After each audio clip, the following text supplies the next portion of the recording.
Hello everybody, and welcome to our presentation here about ALUS in Red Deer County, how it works. This should take about 30 minutes. I'll just go through the slides and show you what how things are going with the ALUS program here in Red Deer County. I should point out before we get too far that every community that has an ALUS program across Canada does it a little bit different. Every community is unique when they do their ALUS program, so what you're seeing applies only to Red Deer County. With that disclaimer, let's get into it. This is the major topics we'll cover. We'll look a little bit about what is ALUS, where it came from, that sort of thing. We'll look at some highlights about ALUS, the ALUS program in Red Deer County from 2013 through to the end of 2019. And then we'll look at a couple of examples of what it looks like to kind of plan out an ALUS project if you're a farmer, a crop farmer, and if you're a livestock producer. So what is ALUS? Hopefully people in Red Deer County have seen these signs up. We have these ecosystem services produced here signs scattered throughout the county. There's probably 40 or 50 of them. We put these up not at every ALUS project, but those that have a good view from the road. The logos that you see on the program, or on the signs rather, are logos from all the different partners that we've had supporting the ALUS program, and even some of the programs that we had before we started ALUS. The acronym ALUS stands for Alternative Land Use Services. You can see right away that doesn't really roll off the tongue, so that's why we use the acronym ALUS more than not. ALUS started back in Manitoba in 2006 with the Keystone Ag Producers and Delta Waterfowl. Those folks back then realized that it was high time that we started to have some programming in Canada that recognized that ecosystem services that farmers and ranchers are producing on their lands have economic value to society at large, and society should be paying for some of those services at least. So they started the ALUS program back then and tested it out, and since then it has been expanding fairly rapidly across Canada, which we'll see here in a minute. At its very fundamental level, the ALUS program is a program that involves payments for ecosystem services, and it's one of the few programs that are offered like that in Canada. How ALUS works. Ultimately, ALUS is paying farmers and ranchers for the management of their land that produces an increase in ecosystem services from certain parts of their land. Typically, those are parts that are marginal, at least for annual crop production. This payment that ALUS is making to the farmers and ranchers is coming in two different forms. The first one is cost sharing on establishment costs, so helping cover the costs of things like fences or buffer zones in cropland, that sort of thing.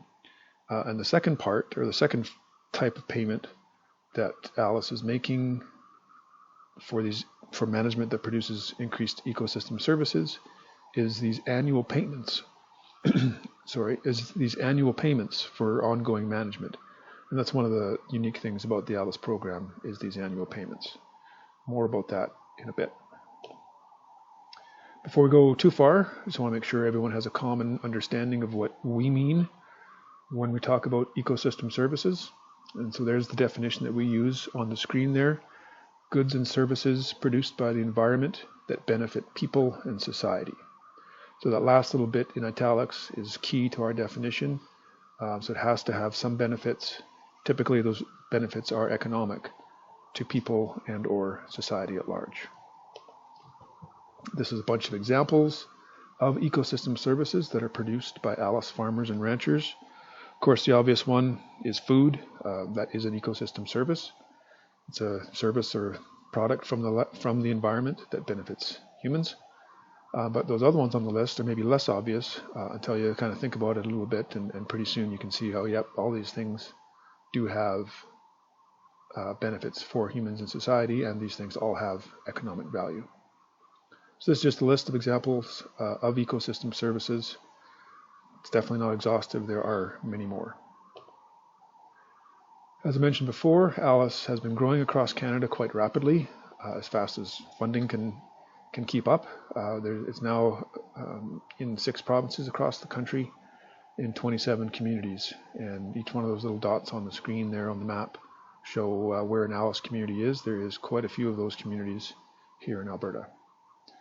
Across the country so far, there's over 900 farmers and ranchers who have enrolled in the program, and they've enrolled collectively over 27,000 acres. So it's really starting to add up. So now we'll zoom in a little bit to Red Deer County. There's a Google Earth image of the county. The county's outlined there in that bluish color. Each of those dots are a unique ALUS project site. The colors represent different years, and so there's a dot on there for every project from 2013 through to the end of 2019. Some stats from our program so far: we've got over 5,000 acres enrolled in the program just in Red Deer County, over 100 landowners, so farmers and ranchers, and we have now contributed to our farmers, to those 110 farmers and ranchers, over $1.6 million.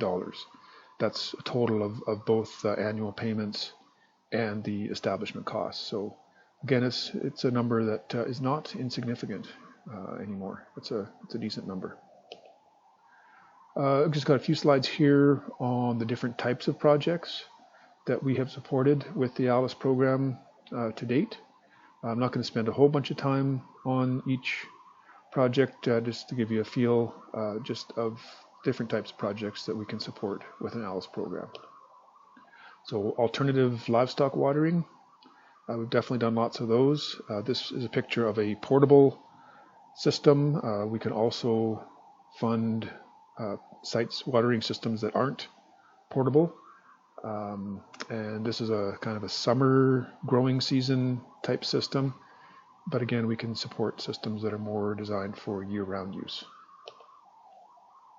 We have also done lots of riparian and management fencing projects. We do ask that the fences that we support are what we call wildlife friendly. This is an example of a wildlife friendly fence with a smooth top and bottom wire.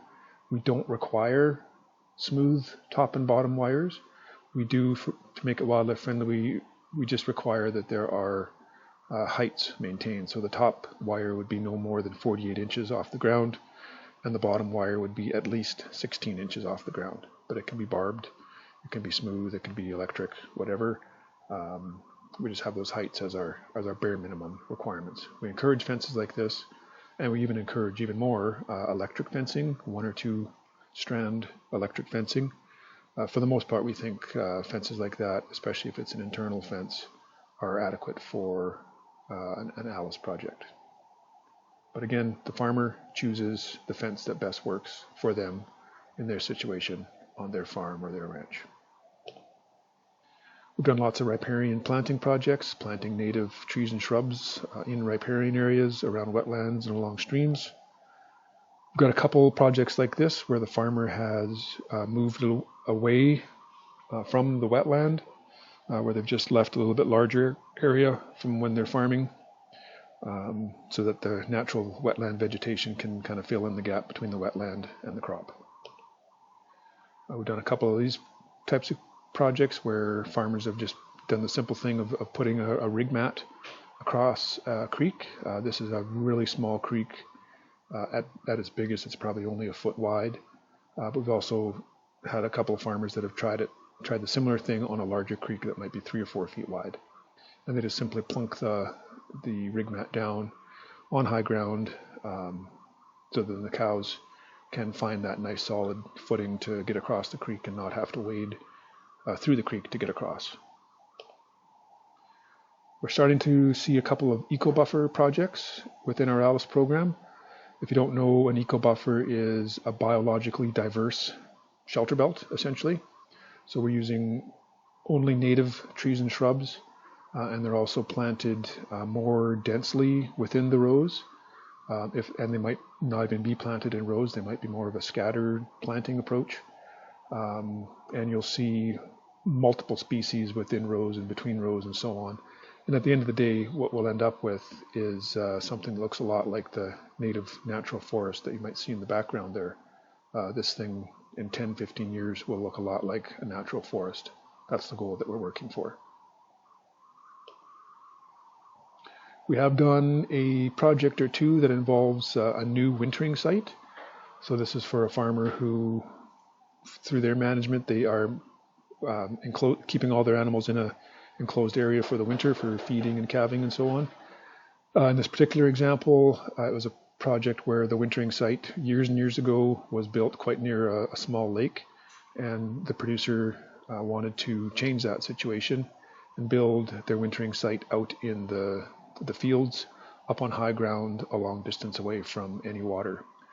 And so they built this new site, but they did this kind of uniquely. They built it in kind of a semi-permanent fashion, so they're using these portable panels for their wintering site, and they can move it around every year or two. They do have a permanent watering site, but because the panels are all portable, they can just move the wintering site around that centralized watering point. And so that'll help spread the manure around and the impact of the animals and so on. We have a couple of delayed haying projects. So this is where a farmer recognizes they've got spots like this, low-lying wet area that local waterfowl and other wildlife really like to use in the spring and early summer. And so as an ALUS project, the farmer commits to not going into this part of the field until roughly the middle of July. That date isn't set in stone, but that's the rough guideline that we use. And by that point, the wildlife that are there have either moved on already, or they can get out of the way when the haybine comes. We've also done a couple of portable shelter projects within our ALUS program.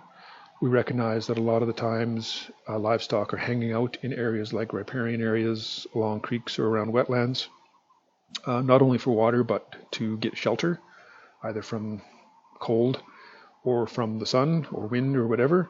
And so if they're going to manage those riparian areas differently, sometimes they need to have some different shelter. And a portable shelter system like this allows the farmer to move that around from site to site, year to year, month to month, as needed. And I think this is the last project type we're showcasing, and that's just converting marginal cropland to permanent forage. So quite often in a situation like this, where the low side of this particular stream, which is actually a channelized drainage ditch kind of stream, the farmer was finding that this area on the downhill side of that ditch, every spring was still very much wet and hard to get a decent crop off of, and the yields were generally quite low. So with some ALUS funding support, this producer is converting this low-lying area to a permanent forage. And the uphill side is still part of his cropping system. A couple slides next on what difference does all this make. So all these producers are doing all these great things, benefiting the environment, but at the end of the day, we have to do more than just say they are. We need to demonstrate that this is happening. So in other words, how can we measure the results of all the work that the farmers and ranchers are doing through the ALUS program? And it's not only work, they want to know that it makes a difference also, because they're investing not just their work, their equipment and so on, but some of their cash as well. So we've been doing it through riparian health assessments. So since 2015, we've been able to access funding to work with cows and fish, and we contract them to go out and do what we call baseline range or riparian health assessments.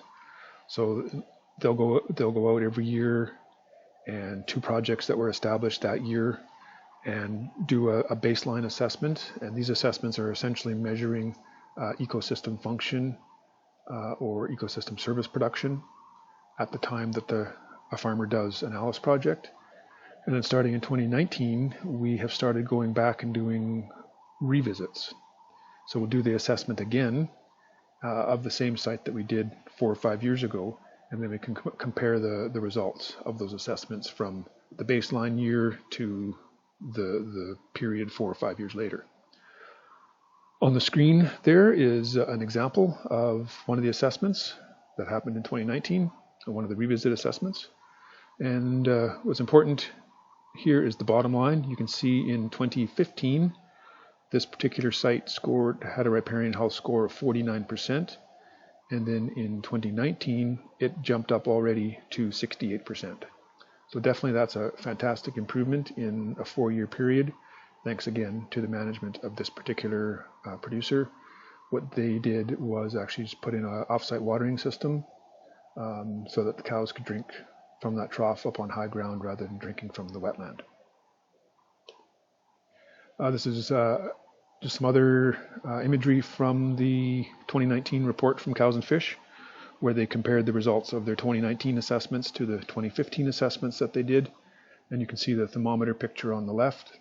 The average score of all 13 projects that have done this reassessment treatment now, the average score has gone up from 69% to 77%. And you can see on the graph on the right how all the sites that were assessed and scored results in the unhealthy range in 2015 are all gone. They're no longer in the unhealthy range in 2019. They've all moved up to the healthy with problems range. So again, just goes to show that, in our opinion, all the ALUS investments that we're making are improving ecosystem function or producing increased ecosystem services. So our measurements are showing that this is working.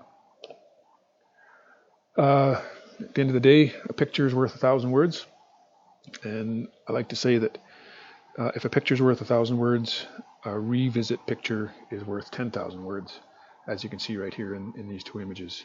It's the exact same picture taken at the exact same spot 4 years later. You can see in 2015 where the cows have had unrestricted access to that wetland. You can see the impacts they had. 4 years later, you can see what's resulted. The farmer made the management change of providing alternative water and putting in I believe it's a single wire electric fence so he can control how the cows access that area, and all this came back. Should point out, this is not seeded in any way. This is all just seed that was in the soil, and all it needed was some time to take off, and this was the result. Same site, just a different spot around that wetland, and again you can see the changes in 4 years between 2015 and 2019. So this particular site was our most improved site over that 2015 to 2019 timeframe. It actually went up in score, I believe, about 40%, which is an amazing improvement. So that's kind of some examples of the measurements and stuff we've been doing. These last few slides are just giving kind of a walking you through example of how it works for a livestock producer and a crop producer, what an ALUS program looks like as far as planning and the cost share and that sort of thing. So these are completely made up examples. I just randomly chose a Google Earth image that kind of helps tell the story. So we'll call this quarter Bob's quarter, and this is his ALUS project. We have a full quarter section there. There's a creek running through on this west pasture, and there's a wetland in the northeast corner here. It's split by this cross fence, and there's a dugout right here kind of in the middle. There's summer grazing only for Bob. And when the cows are there, they're drinking either directly from the dugout or the creek or even the wetland when they're in that particular paddock. So Bob wants to make some changes. Let's have a look. So one of the first thing he wants to do is he wants to split this quarter section into 3 different paddocks rather than 2. And he wants to, in the process, then create this riparian pasture as a unique management zone so he can manage it for the special area that it is. So that's going to require some fencing. So those yellowish lines there are the fences that he wants to put in. There's 3,400 feet here and about 900 feet here. So he wants to be able to graze all 3 of those areas. His management plan for this is to pretty much, around this as far as this wetland goes, is pretty much just keep cattle out of there essentially permanently. but he does want to have some grazing in the larger riparian area along the creek. And by putting the fence, designing the fencing the way he has, that gives him room to do that and still produce increased ecosystem services.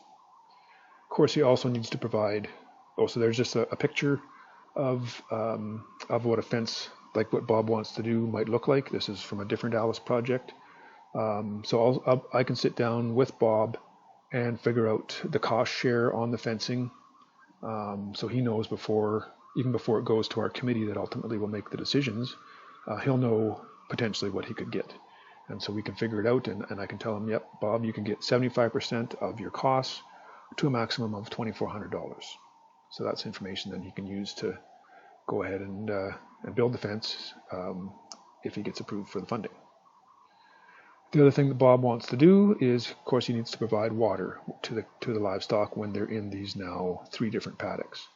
So he's decided that he wants to have a portable watering system, and he wants a system that he can move around from paddock to paddock and use both the dugout as a water source for the watering system, as well as he wants to install or create a new wet well that he can use especially for watering the cows when they're in this paddock over here. So again, with our cost share formulas, I can run Bob's project idea through our cost share formulas and come up with a number that I can tell him, yep, you are eligible to apply for 75% of costs to a maximum of $8,400. And so Bob can use that information, and then I can take those numbers to my committee for them to make the decisions on.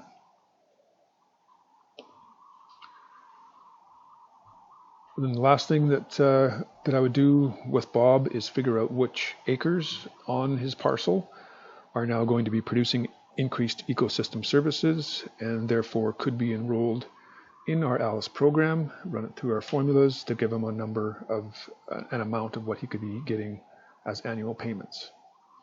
So when I do that, we have 57 acres in this riparian pasture here. And we times that by our $15 an acre rate for this kind of management for an annual payment of $855 a year. Plus, in this little area around the wetland, it's about 1.4 acres times $30 an acre is our rate for that kind of management, equals $42 a year, for a total annual payment of $897 a year.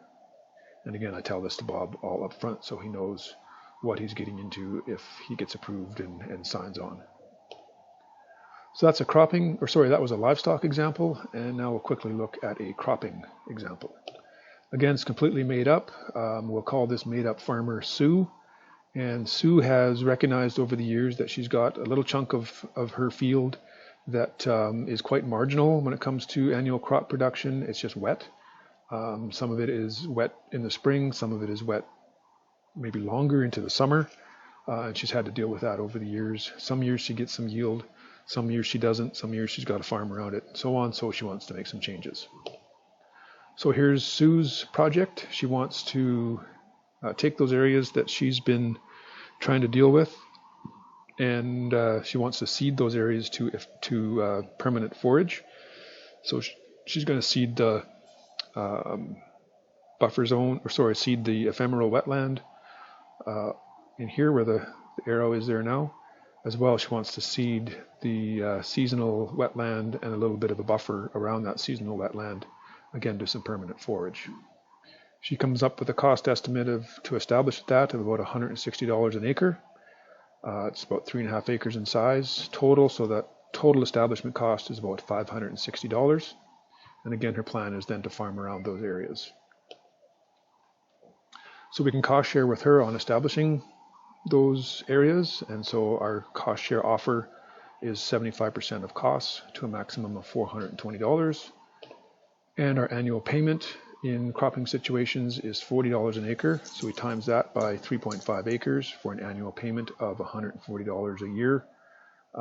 That next bullet there is just to point out that no one's really getting rich off of this ALUS program, but on the other hand, what we are doing is providing a guaranteed revenue from acres that are marginal for crop production. So after 5 years, she's got a guaranteed payment of $700 off of this land where she might have gotten nothing in otherwise, and she may have even lost money on those areas. So rather than getting minimal return or even losing money on these marginal areas, we are paying her guaranteed income on those acres for producing those increased ecosystem services. So just wrapping up, a couple of take-home messages.